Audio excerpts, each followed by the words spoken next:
Market कोई clear संकेत दे नहीं रहा है। बिल्कुल नहीं दे रहा है और थोड़ा कॉशियस स्टांस मार्केट ने ले लिया है और ये एक्सपेक्टेड भी था, अनएक्सपेक्टेड नहीं है। भारी गिरावट ऑलरेडी हो चुकी है। फेड की बढ़ोतरी के लिए बाजार तैयार है। अब कितनी बढ़ोतरी होगी यही सवाल है। और ये हम पहले भी बात कर रहे थे, पिछले हफ्ते जब हम बात कर रहे थे तो कोई भी एक्सपेक्ट नहीं कर रहा था कि आधे % से ज्यादा की बढ़ोतरी होगी। आज आप देखिए 99%, यानी कि सभी लोग एक्सपेक्ट कर रहे हैं कि ब्याज दरें 0.5% से बढ़ सकती हैं। अब एक्चुअली 0.5% से बढ़ेंगी या आधे % से बढ़ेंगी ये कहना मुश्किल है, बट डेफिनेटली एक रेट हाइक आएगी। आगे के लिए भी अग्रेसिव रेट हाइक्स का अनुमान तो तैयार हो ही रहा है और जुलाई में भी कहा जा रहा है कि शायद 0.5% से बढ़ोतरी हो सकती है। अगर ये 0.5% की बढ़ोतरी होती है नेहा, तो 28 साल में सबसे बड़ी एक बार की ये रेट हाइक होगी। यानी कि पिछले 28 साल में कभी भी 0.5% तक की ये रेट हाइक नहीं देखी है। या तो 1/4% या आधे % की ये रेट हाइक हमने होती हुई देखी है। तो आप मान सकती हैं कि कितना बड़ा एक्शन ये यूएस में होने वाला है अगर 0.5% की रेट हाइक आती है तो। साथ ही पावल साहब आउटलुक भी देने वाले हैं इन्फ्लेशन को लेकर, ग्रोथ को लेकर, तो उस पर भी सबकी नजर बनी ही हुई है। और साथ ही अगर आप देखें तो एक अग्रेसिव स्टांस या अग्रेसिव कमेंट्री आ सकती है पावल साहब की तरफ से, ये बाजार का अनुमान है। इसलिए हम देखिए बॉन्ड यील्ड में कितना बड़ा एक्शन हो रहा है। ऑलरेडी 11 साल की ऊंचाई पर है, कल और तेज बढ़ी 3.5% के पास आपने 10 साल की बॉन्ड यील्ड जाते हुए देखिए। तो डेफिनेटली बाजार एक अग्रेसिव रेट हाइक और अग्रेसिव कमेंट्री के लिए तैयार हो रहा है अमेरिका का। इसलिए हमने देखा कि काफी उतार चढ़ाव था अमेरिकी बाजारों में। जब हमारे बाजार बंद हो रहे थे तो डाउ फ्यूचर्स पॉजिटिव थे। इनफैक्ट 2:30 बजे तो 250 अंक ऊपर थे, उसके बाद 150 अंक 100 अंक ऊपर ही थे जब हम बंद हुए।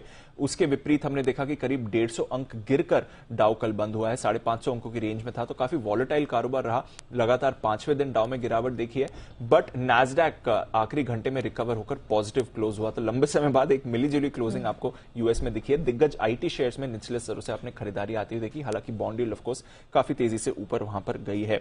इसके अलावा कंज्यूमर शेयर्स, यहां पर ज्यादा बिकवाली का दबाव था क्योंकि ऑफ कोर्स इन्फ्लेशन की चिंता है, रेट्स बढ़ने से वहां पर क्या इंपैक्ट होगा उसकी भी चिंता सभी के दिमाग पर हावी है। और साथ ही आज रिटेल बिक्री के भी आंकड़े आने वाले हैं यूएस के, तो वो एक और इंपॉर्टेंट ट्रिगर रहेगा जिसकी बाजार पर नजर है। यूरोप की बात करें, आधे से 1% की गिरावट देखी। ज्यादा एक्शन कल हमने कच्चे तेल में बनते हुए देखा। $125 का स्तर छूने के बाद $5 की गिरावट आई। आज सुबह फिर से हल्की हल्की खरीदारी आ रही है, 121 पर आपको ब्रेंट दिखेगा, बट काफी उतार चढ़ाव आपने कच्चे तेल में कल होते हुए देखा। काफी सारे ट्रिगर्स हैं।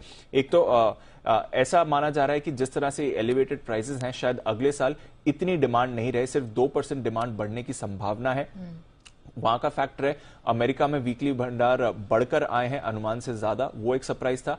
और एक बड़ा ट्रिगर, अगले महीने बाइडेन साहब सऊदी अरेबिया जाने वाले हैं। अब सऊदी अरेबिया और बाइडेन एडमिनिस्ट्रेशन के बीच ऑलरेडी काफी सारा फ्रिक्शन रहा है, तो क्या अब ये अपना तनाव कम करेंगे? क्या वो ओपेक को, सऊदी अरेबिया को कन्विंस कर पाएंगे कि आप अपना सप्लाई और बढ़ाइए, दामों को कूल ऑफ करिए? उसी के स्पेकुलेशन में भी हमने देखा कि कच्चे तेल में कल गिरावट आती हुई देखी। तो काफी सारे फैक्टर्स हैं कल की तेल की मूव के पीछे।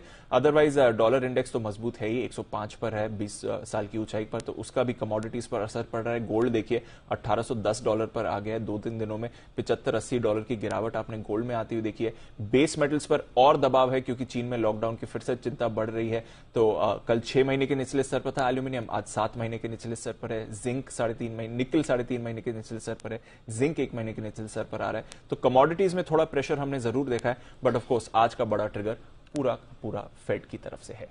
एब्सोल्युटली पूरा फेड का ट्रिगर रहेगा और वो ही आज इक्विटी और कमोडिटी स्पेस को ड्राइव करते